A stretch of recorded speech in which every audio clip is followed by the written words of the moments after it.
Welcome to Draw This. In this episode, we're going to draw grapes. So let's go ahead and get started. I'll be using Corel Painter 2015 today. I've created a new layer for a sketch. I'm going to select a dark gray color and the detail oils brush, and I'm just going to sketch in the general shape of the clump of the grapes. Then I'll sketch in a basic stem, and then I'll go ahead and sketch in the grapes. I want the grapes to be roughly the same size. We want them to be going at different angles that flow from the center of the stem, and we want them to overlap a little bit. I'm going to dim that sketch layer. Next, I'll create a new layer, select the scratchboard tool, and choose a grape color. And I'll try to paint in a nice smooth edge with this brush and let the brush do the work. Just paint in a little oval egg shape. I'll create a new layer of grapes. And what we're going to do is we're going to create our grapes in different layers and work from back to front. So each time that the grapes overlap, it'll be on a new layer. And I'm just going to keep making these rings all the way around. Each time I'm going to fill in between each grape and just go from back to front until I've filled in this whole bunch. I'm going to create a new layer for stem. I'm going to paint in the stem. I might have to move it down in the layer order to put it behind the grapes that I want it to go behind. I'll create a new layer for stem inner, and I'll move that into the center of the grapes. And I'll draw in some little center stems in between some of the grapes. Now, since we don't need the sketch anymore, we can just hide it by clicking the eyeball next to the layer. We can create a new layer for shadow, and that'll be underneath all of the grapes. And we can choose a kind of purple grape color to put in a shadow with the airbrush underneath the whole bunch. Next, we'll want to blend that with the diffuse blur, but first we'll have to change the composite method of that layer to multiply. And then we can just go ahead and blend it, and then dim the opacity of that layer till we find a nice blend. Let's turn on preserve transparency, and let's fill the remaining layers by selecting it first, choosing a color to fill it to. I think this grape color will work, and then we'll choose fill. We'll do that on each of the layers, and that'll change the colors from these wacky rainbow colors to colors that look a little more like grapes. And as I move towards the background, I'm going to shift the hue and the color a little bit darker. I'm going to go to the stem inner layer, that's that layer in the middle, and just rename it so that I don't get confused because I had them named the same thing. And then now I'm going to add some shading to the stem using a darker, more blue-green. And then I'll use a lighter yellow-green for the highlights on the stems. I'll also make the ends look kind of broken off by adding some brown and some orange color there. I'm going to go ahead and check to see which layer I'm working on by using the eyeball to turn the layer on and off. Let's select the airbrush. Let's add some spherical shading to each of these grapes. You want to make sure that preserve transparency is on while you're doing this. And then you can hide the layers that you're not working on just to make it easier to see what you're doing. And just make sure that you shade all of these equally with the same shadow color and the same highlight color. So I'm just using like a dark purple and a kind of reddish medium purple for the mid-tone. Let's select layer content to isolate a layer. That puts a little line around it and it keeps the paint within that line. It really just helps you see which grapes you're working on by outlining them. Normally I hide this dashed line because it bugs me, but it works really well for this technique. So just go through each layer and choose select layer content. That'll show you which grapes are actually on that layer and give them each a little light pink highlight towards the light side of the grape. And don't worry about doing the ones that are going to be covered up or that aren't really anywhere near the light. You don't have to put a highlight on every single grape. Let's add a light blue reflected light color on the opposite side of the grapes. And again, you don't have to do these on all the grapes, mainly the ones that are on the bottom side, of course, because that's where the light would be reflecting from the table or from the environment onto the grapes.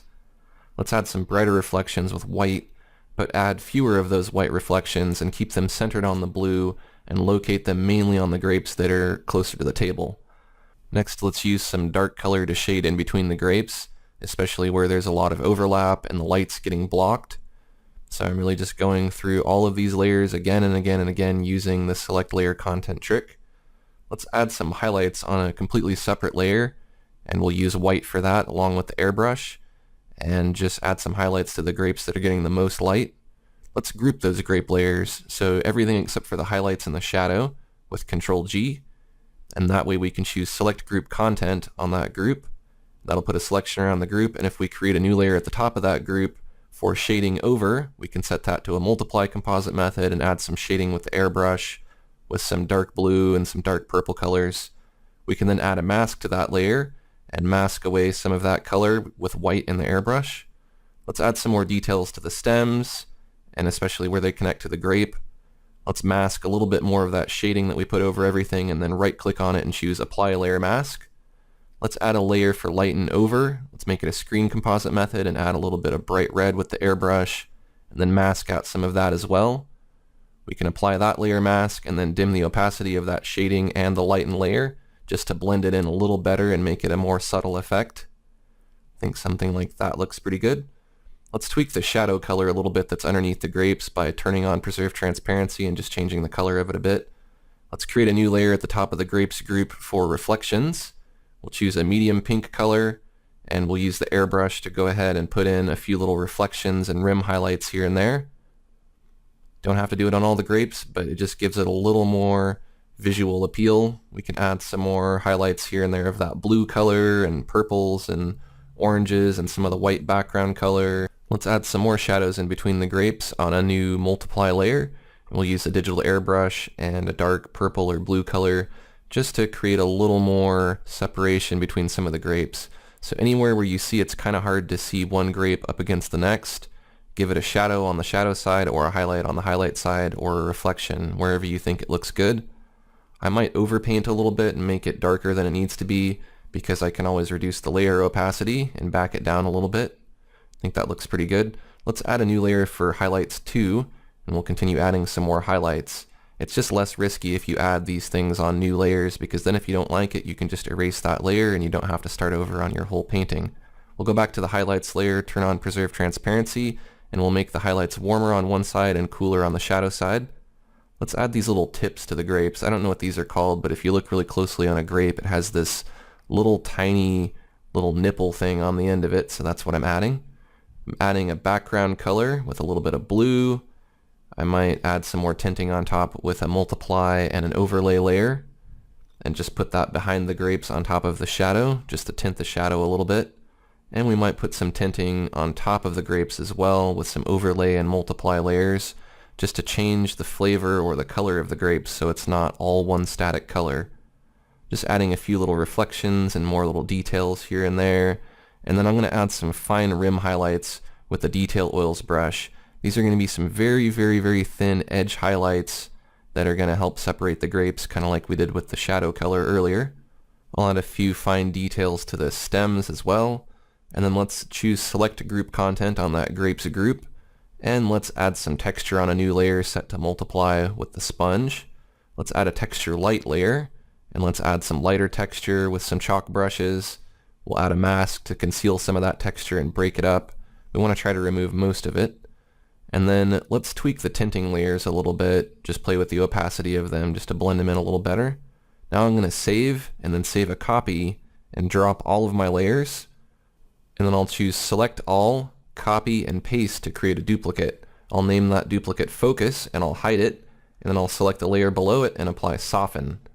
This puts the grapes out of focus, and to bring them back in focus, I can add a mask to that focus layer, turn it back on, fill the mask with black, and then I can use the airbrush with a white color to go ahead and bring focus back anywhere where I paint in the mask with that white. So we'll do that in the center, that way the edges of the grapes will get blurrier as they move away from us in three-dimensional space. I'm going to save and apply that mask, and then I'm going to drop all my layers again. I'm going to use the blur brush to go ahead and blur along all of the edges. It just helps it look a little more photorealistic if the edges aren't super sharp. So just go around the edges a few times, give it like maybe 2 or 3 passes. And then let's smudge those reflections a little bit with the Distorto brush. And you can also use that to adjust any grapes that are too big. You can also try the bulge brush. Let's create a new layer. I'm going to add a new layer and tighten up some of the details to try to wrap this piece up. I'm going to separate some of the grapes with a shadow color just to make them not look like they merge together so much. You have to be kind of careful here, so zoom in if you need to. But I think this is becoming a pretty good looking painting, and I could keep adding to it, but I think it looks realistic enough as it is. So there you go, that's how you can draw a bunch of grapes. If you enjoyed this episode of Draw This, take a quick second to like this video and share it with your friends. And if you're new to my channel, click that subscribe button to get updates when I release new videos.